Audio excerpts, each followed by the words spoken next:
Good evening. Happy Wednesday, January 4th, 2023. I got the date right, I think. Welcome everyone to Dysphagia Duo. It's our evening, or our Wednesday evening training. We're also gonna do a white bean garlic soup this evening. So I'm Kat Ludwig, registered dietitian and chef. Stephanie Pepper is our speech therapist, and we work together. And so Stephanie tonight is going to be talking about oral dysphagia, and she's just going to give us a rundown on what oral dysphagia is, some of the signs and symptoms, maybe treatment stuff. I don't know. We'll see where she's going to go with this. And I'm going to get started making some soup. So Stephanie, welcome. Hello. Thank you. Yeah, how are you? Good. Good. All right, so I'm going to heat up some olive oil, add some garlic and onion, and then I have some rosemary that used to be fresh, but it's dried, so I just blitzed it in the blend jet a little bit, and then we have some dried thyme as well. So I'm gonna heat some olive oil, and I'm gonna add all these things. Then we're gonna add our white beans. And we have some broth here, and we'll talk about that a little bit later. But I'm going to let Stephanie get started talking about oral dysphagia. Oral phase dysphagia, really the first stage of swallowing, which comes a little bit after the pre-oral phase. I got ahead which is actually where you start to salivate. So smell some garlic. I am smelling lots of garlic and right it now. Causes a reaction. It does. It is. We have garlic bean soup going here today, so the garlic smell is pretty good, pretty strong, and it's making me salivate because it smells so good. I like garlic, so that's really the first stage of swallowing, is that you need your mucous membranes to be moistened, and that's the whole purpose, that the brain responds to the smell of food. So it works. And then the oral phase then kicks in terms of, so I'll talk a little bit about the structures of the oral mechanism that we look at in terms of being vital in the oral phase of swallowing. So the first one is the lips. The lips are very important to be able to keep food in your mouth.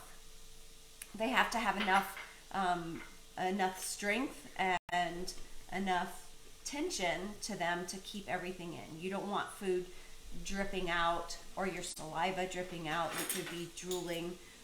That would be some signs that there's some oral things going on. The second structure that's used in the oral phase of swallowing is the tongue.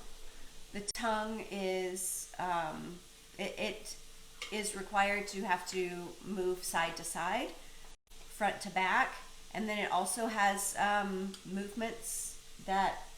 Do I need to try some of these? Show people. I'm okay with being awkward. So yes, that one. In the cheeks too. Mm-hmm. And then up towards your nose. Because you have to clear, right? Yeah, correct. Okay, and then so up towards the nose, like this. Yep, you don't have to be able to touch it. I can. Some people can. And then you said, like, I'm not even sure how that would. Well, it's something that just happens, and it's as just you move.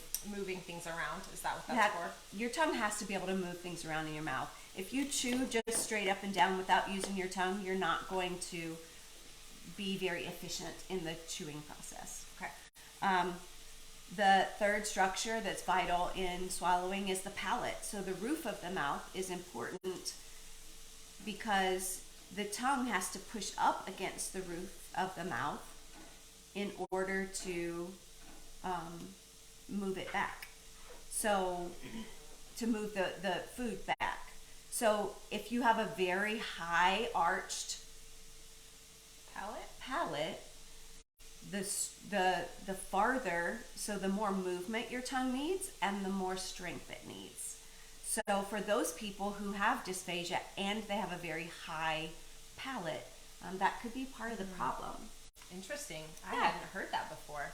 Oh, Very interesting. yeah. I always learn something with these talks as well. So I love doing this because Well, I love doing it too. So, okay, the next one is cheeks. Cheeks are very, very important for swallowing. So yes, you have to have tension in your cheeks. You have to have the ability to, number one, keep the food from filling your cheeks, but you also need the cheeks to be able to hold the food in the right place in your mouth so that you can chew it and move it around with your tongue.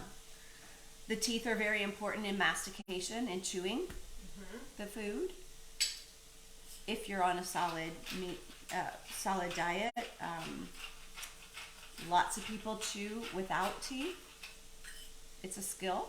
It is a skill, and I see it all the time. I do too, and that's okay. But the teeth are designed to be able to cut through the toughest of things like vegetables and meat. Yeah, of anything. If you can't chew it and get it small enough, there's a problem. There could be. Could yes. Jaw, the strength of your jaw is very important. So people with TMJ may have troubles with chewing. People who just have overall weakness in their jaw may have trouble with chewing. The larynx, it is not part of the oral phase, but we do look at the movement of the larynx. We'll talk about that more later. At another time. Yes, Yeah. we'll talk about that more later. But that's the structures of the oral phase of swallowing. Okay. So, like I said, we look at lip closure. Can you maintain that closure of your lips to keep food in? Can you wrap your lips around a cup to be able to drink? Because if you can't do that, then you will lose. Right. So sometimes I make a joke about having a hole in my lip when I think I'm doing it. Maybe I have a little bit of oral dysphagia. Maybe you do. Maybe. So the jaw is really interesting to me because I have TMJ, and so I have some trouble chewing at times, and that has affected what I eat. Because if I can't chew it all the way where I feel safe swallowing it, I spit it out. So that's oral phase. That would be an oral phase issue. Yep. And it's something I've been battling for years. Yeah. Strategies are very important. Yes, they are. They get you by. It does get me by. So lip closure, but also lip seal. How strong are your lips? How strong are your lips in terms of being able to keep things in? We look at pocketing. Do the people that I work with have food that gets into their cheeks and they can't get it out? That's why your tongue is very important. A lot of times we clear out the sulcuses on the edges of our teeth with our tongue. But the more you get in there and the weaker your tongue is, the more difficult it is for you to clear that. And again, in the long run, the oral phase problems are not Showing. It smells delicious. Salivating. Yes. Onions, garlic, and herbs. And a little bit of black pepper. Okay. Sorry to cut you off. It's all right. So in the long run, these oral phase issues may not necessarily be detrimental in terms of aspiration, but they may. The problem remains with the oral phase is if you can't get it beyond the mouth, you're decreasing the amount of nutrition that you can get Right. in the time period that you have for a meal. Right. So those are the biggest things that we look at, but we also are going to look at how you move the food from the front to the back of your mouth, because you have to move it from where you deliver it with your spoon to where you can initiate a swallow. Yeah. That becomes a problem without it falling out first. Right. Oh, okay. There's a lot of pieces. Can I just stop you and say, I've never thought about it like this until you and I really started working together, about how many steps there are before you even get to the swallowing piece. Mm-hmm. And this is something that we learn basically at birth. It's innate. You don't really, it's... Our brains know. Evolution has gotten to the point where our brains just start to do these things. For most of us, not for everyone. Because there are some babies that have that do have some swallowing and feeding problems. That is true. So also the soft palate, the part, the uvula that hangs down and a little bit ahead of that is called the soft palate. So that part of your oral mechanism is very important because it closes off to keep food from going into your nasal cavity, because all of that is open in the back. So if ever you have been eating and you're talking and laughing and having fun and you do end up getting something up into your nose, it does not feel good. It's not comfortable, but there are people that have a severe problem with that. And that can cause infection, pain. So not a good thing. So we call that nasal regurgitation. And I would also add, it causes inflammation.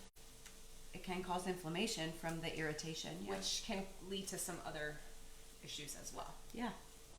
Okay. So what you got going there? Well, I didn't get this on all the way before I put stuff in here. So we have the 32 ounce attachment bowl for the blend jet, and I wasn't paying attention and I didn't get it on all the way. So you can see when I push it, it turns red, which means I didn't do it right. So I have to sort of start over. So liquid is going to go in here just to make sure that that doesn't, and then if you want to pour that in here, pour it in here so that we don't create an issue. Sure, because she knows I'll make a mess. So I did add a little bit of Worcestershire sauce, so I just made it not vegetarian or vegan, so didn't think about that before. You can make this soup for a person that has meat. You can add chicken stock if you want a little bit of extra protein. She got it. Look at her go. Or you can add chicken bone broth, which adds a lot of protein. The beans have quite a bit of protein as well. Or you can use vegetable stock and make this a completely vegan soup. So there are some vegan style creams out there that are made of coconut or something like that you can add if you want this to be a little bit creamier and have a little bit more calorie density to it. But we went with actually a garlic base because we were making garlic soup. So ours would have been vegan, except that I just added Worcestershire sauce because it adds nice flavor. You don't have to do that. If you wanted it creamier, I guess you could choose an unsweetened oat milk even. You could. Yes. So we're gonna blend this. It's gonna be a little loud. So I'm gonna you're gonna go over there and do it. Well, I'll step back away from the. So you can. Oh wait. How's that looking? Good. Okay.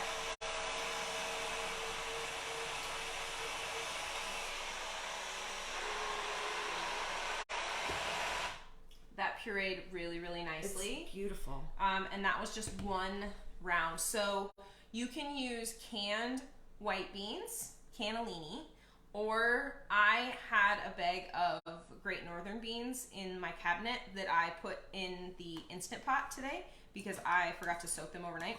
And then I just pressure cooked them for about an hour. I have this secret that I learned when I was going to Bastyr, which was the university I went to get my nutrition degree. They're more of a holistic, whole foods type of a school for the nutrition program. And so what I was taught to add to my beans when I was cooking them is a type of seaweed called kombu, Kombu. So you may see a little bit of speckles of green in here because I add the kombu when I'm cooking it, and the seaweed gets nice and soft, like as if you were in the ocean and got your foot tangled in it. And I know, terrible. I shouldn't add that while I'm cooking. But what it does is it breaks down the parts of the beans that cause gas, which for a lot of people is very important because beans cause flatulence. And not only is it stinky, but it's uncomfortable and it can be painful if it's bad enough. So I add kombu. You can kind of see it in here. There may be a few specks in here because I didn't get all of it out. I tried to take most of it out. But if I'm making like red beans and rice, I just leave the whole piece in and just let it disintegrate all the way. So you told me that, and the last time I made red beans and rice, I did that, and it worked out great. Yeah. I did take some of it out, just that was floating on the top. I didn't make a big issue of getting it out, but yeah. And you don't taste it at all. Right. And it helps with your digestive health, and it's full of minerals and vitamins that your body needs. I mean, these cultures that eat seaweed regularly are some of the healthiest on the planet. Not because of the seaweed necessarily, but I have to believe that helps a little bit. So, all right, so we added our bean puree in here. So I'm gonna add the rest of these beans, and I'm not gonna puree them because you are gonna talk a little bit about mixed consistencies. Yeah, well, I want to talk about later the difference between swallowing liquids and swallowing solids. Because there's a difference. Some people have to thicken up their liquids, and some people have to puree their solids. And sometimes it doesn't make sense that you can do thin liquids but not but need pureed food. Or the opposite, you have pureed, or you have solid food but need thickened liquids. So the basic premise of that is that liquids require speed of muscles and solids require strength and coordination of muscles. Well, I guess the liquids need the coordination too. But when you have them both together, you have a liquid and a solid, you have to have both. So there are a lot of my patients that I have to say no mixed consistencies like soup, because then you're having to manage the solid while you're managing the speed of the liquid. Right. And so this soup, with the way it is now, because we only pureed part of the beans, but the onions, the herbs, and some of those beans are solid in there still. So it's got the liquid and the solid pieces. It is a thicker liquid though, I think, so that's helpful for some people.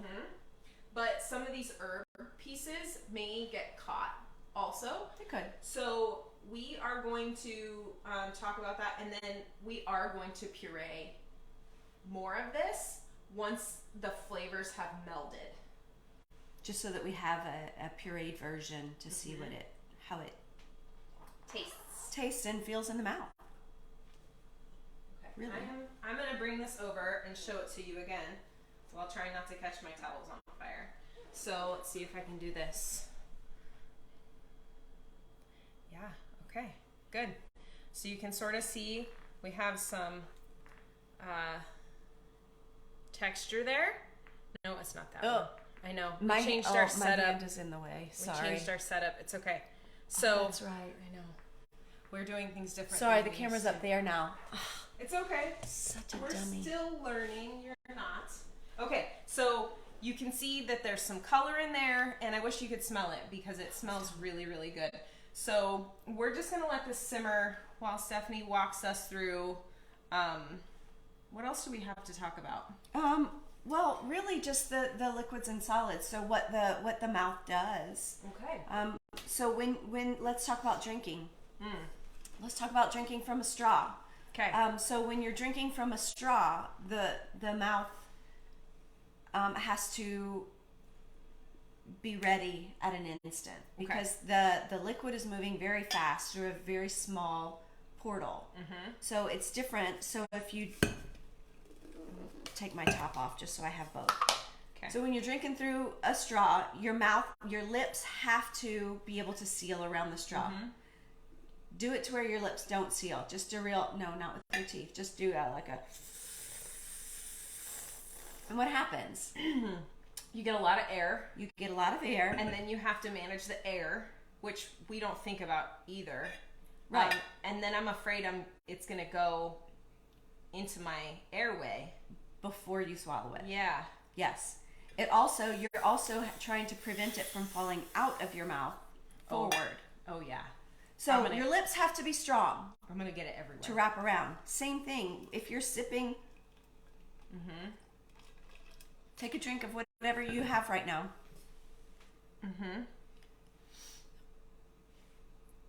There it is. So if you take a drink, feel your lips around that cup. Feel your lips around that straw. It requires enough tension and enough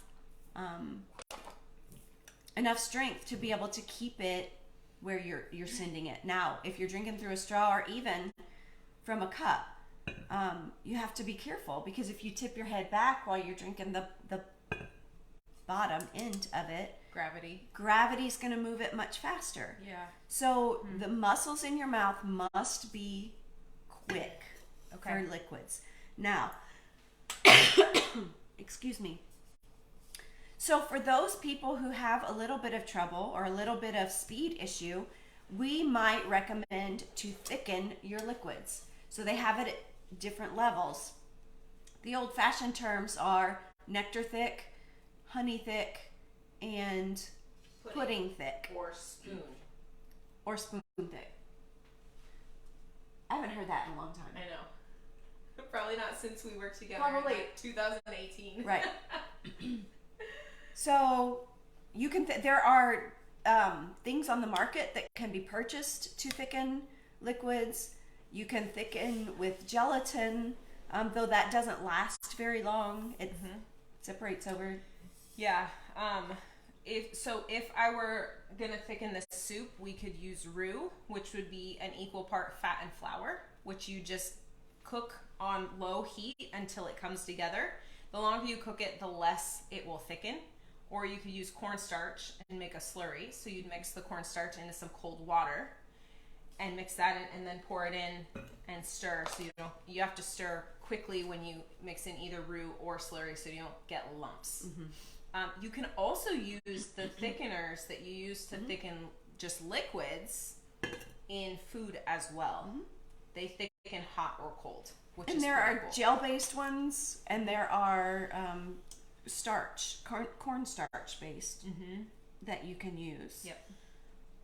So if you need more information on that, please reach out. We're happy to talk with you. I even have some samples that I could send you of some of the gel-based thickeners. And we're bringing the bowls back. Oh, good. Because we know that eating out of something pretty makes it a little bit more pleasant when you have to eat pureed food. So I'm going to give this a taste real quick. It's bubbling away. Do you want a bigger spoon? I'm just tasting it, so I don't need too much, because I'm probably going to burn my tongue anyway. So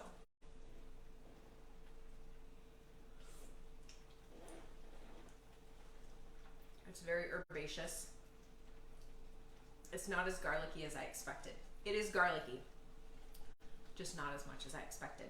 And it's got that smoothness and thickness from the beans. So we're gonna thicken a little bit of this. I'm gonna turn it back down to low. Do you have the whole beans in there too? I did. Okay. Yep. So we can put some of this into a bowl if we just want to show the texture, and then we can puree the other bowl. All right. So the thing about this soup is, because it's a little bit starchy, you have to stir it often, because it will stick to the bottom if you get it too hot, or you boil it a little too much. So I'm gonna put our smaller, and the other thing about the Blendjet that it says in the instructions. Okay, so when you get the Blendjet, why am I not strong enough to do this? I go too far? Oh, I go too far. I'm too strong. So you want it to flash white. Okay, I'm silly. That looks really beautiful. It is pretty. Okay, good. So what I was going to say about the Blendjet is you're not supposed to put super, super hot liquids in your Blendjet for fear of ruining the seals. So I am going to transfer this into a little dish first and just let it cool for a second. And will you tell me if it needs salt? I didn't add salt because the garlic base is pretty salty already. And so I don't like to salt soup until the end, especially since we had the garbanzo bean mishap that one time. Right. Shame on me. I think it's fine. It's good? Mm-hmm. Okay. All right. What do you think? How's it taste? It tastes delicious. It is very herby. Mm-hmm. Which is good. Interesting because I didn't use as much herb as the recipe said initially because they're dried. Well, and the recipe called for dried herbs, but dried herbs are typically stronger. Mm-hmm. So, yeah.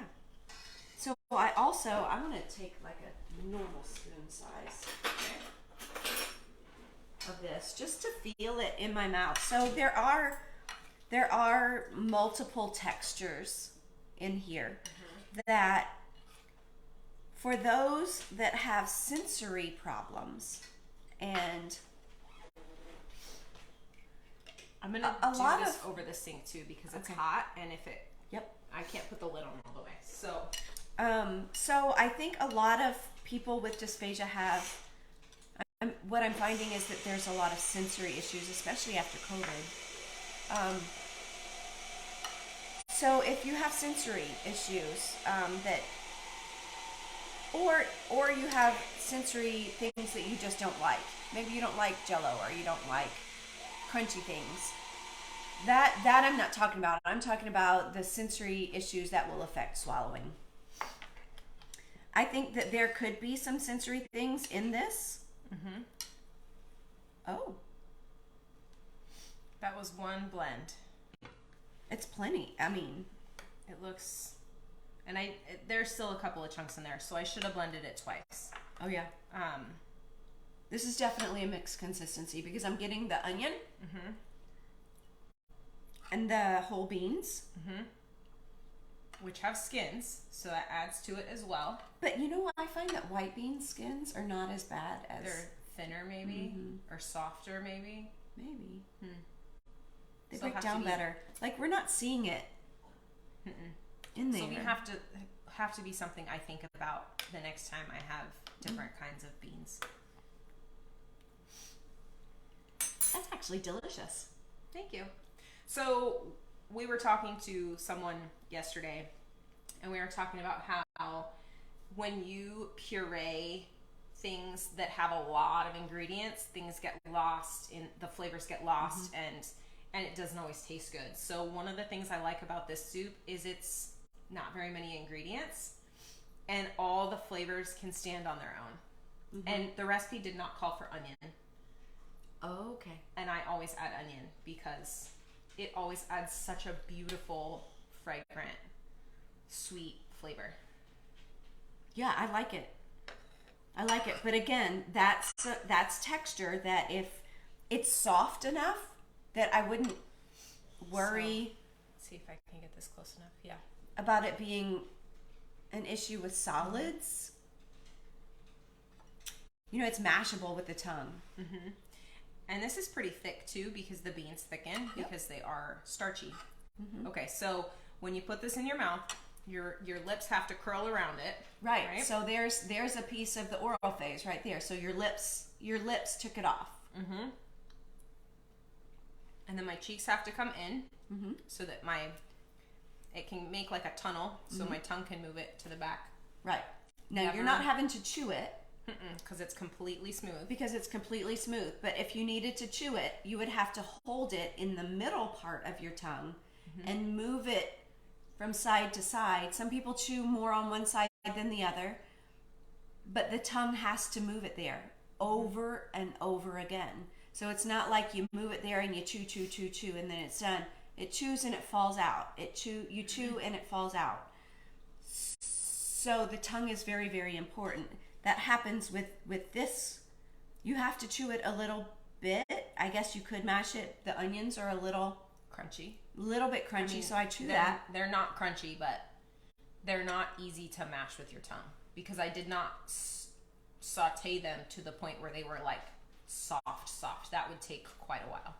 Right. So the next thing that I'm thinking that I'm noticing when I take a bite is I had to maintain it in the middle of my mouth while I was completing the oral phase of chewing.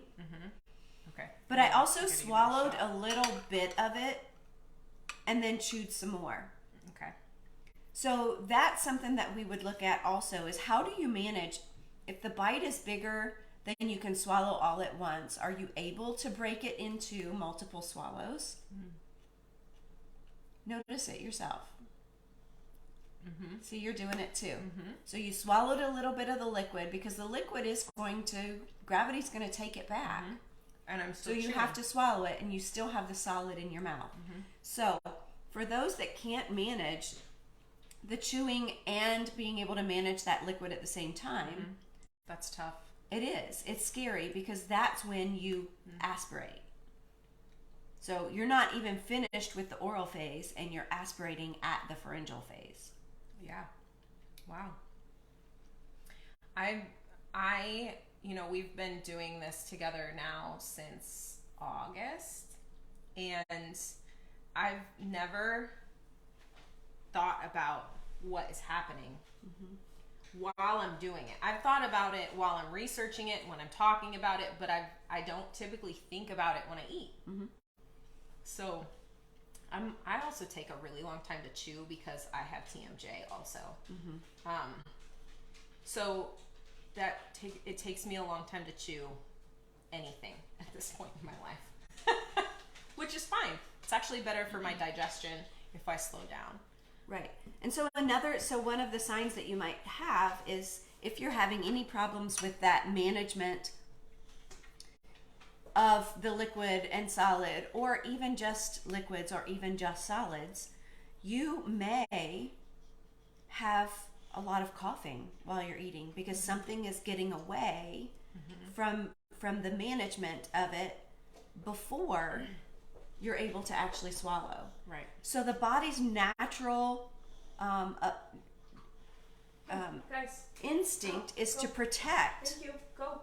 Out of the kitchen. Go. They needed to be close to me. They did. They missed their cat. So coughing is the body's natural instinct in protecting the airway. Very important. Don't ever stifle a cough. I actually had somebody sit in my office today and I could see him going, I said, cough. He didn't want to cough in front of me because that would mean that he was having troubles. I shouldn't laugh. That's cute. But it happens. Oh, that's sad. The cough is protective. I need you to cough. Yeah. But I would like to help you get to the point where all of those muscles manage it so that you don't have to cough. Too much coughing can burn more calories than you're eating. Therefore, you're not getting enough calories at each meal because you're coughing off. Right. You need a certain amount of calories every day, and you need to get those calories in so your body can use them to function, and not just to function, but also strengthening and building muscle takes calories. Yeah. So if you're burning those calories before you're even getting them into your body, that's a problem. And a lot of people end up with weight loss because they just can't get enough calories in before they burn them all. So it's very problematic for a lot of people. It is. Yeah. So I really like this soup. We were trying to decide whether we were going to do this or something else, and Steph said, I like that one. And I went, okay, I do too. So I cooked some beans because I didn't have any cans of beans. But canned beans are fine. Use your canned beans. They're great. And canned beans are consistent. Sometimes when you have dried beans, they don't cook all the way in the amount of time that you want them to. So if I didn't have a pressure cooker, we wouldn't have had beans today, and I would have had to go to the store on my way here. But I like this soup because beans are high in protein. They're high in fiber, and the garlic and onion are also full of important nutrients that you need. We did add a little bit of fat with the oil, with the olive oil that we used. But it's a pretty simple soup. We didn't use very many ingredients. So beans, broth, onion, garlic, and then rosemary and thyme. And then I did add the Worcestershire and some black pepper and a touch of crushed red pepper. But you don't have to. But you can't taste the crushed red pepper either. So it's just for a little bit of, and my husband would say it needs some acid. So I would add either a little bit, like a squeeze of lemon juice or a splash of white vinegar, just to brighten it just a little bit. Some people think that sounds weird, but trust me, it'll change your life. Yeah, that's true. Okay. It's delicious. Good job. If anyone has questions, I think that's all we have for That's the biggest today. part of it. There's, oral phase is pretty cut and dry. You can see it. I can see it pretty quickly if there's a problem. But it is the basis. It's the foundation of getting everything to the right place. We're going to talk next week about the pharyngeal phase, and the oral and pharyngeal phase are very closely related. Like I said earlier, you can still be working at the oral phase and be aspirating at the pharyngeal level. Right. Before you're even done with the oral phase. And that's our biggest concern. Right. Or not necessarily even aspirating, but coughing because things are going in the wrong place. Touching the wrong right. mucous membranes. Right. So. Okay. If you have questions or you have a concern or you just need someone to listen, we are here. Please get a hold of us. You can comment below this video. You can send us an email at dysphagiaduo@gmail.com. You can also find us on Instagram and YouTube and TikTok, even though we don't do much on TikTok. We're not TikTokers, so we're working on that. But we'd love to help you. Please invite us on your journey and let us give you a hand so that we can improve your outcomes. Thank you so much, and have a wonderful rest of the first week of 2023. See, I did it. What? You did it again. I got it totally wrong. You were 2 years behind. I know. Again. I did that last year too when I was doing a video. I said 2020 and it was 2022. You did. I did good at the beginning of the video. Apparently my brain's tired. I didn't catch it though on the last one. 2023, the first full week of 2023, I turned red too. I can feel it. You're not red. It's okay. You're good. I'm a little awkward. It's okay. We love you all. Be safe and eat and drink safely. We'll talk to you soon. All right. Bye. Bye.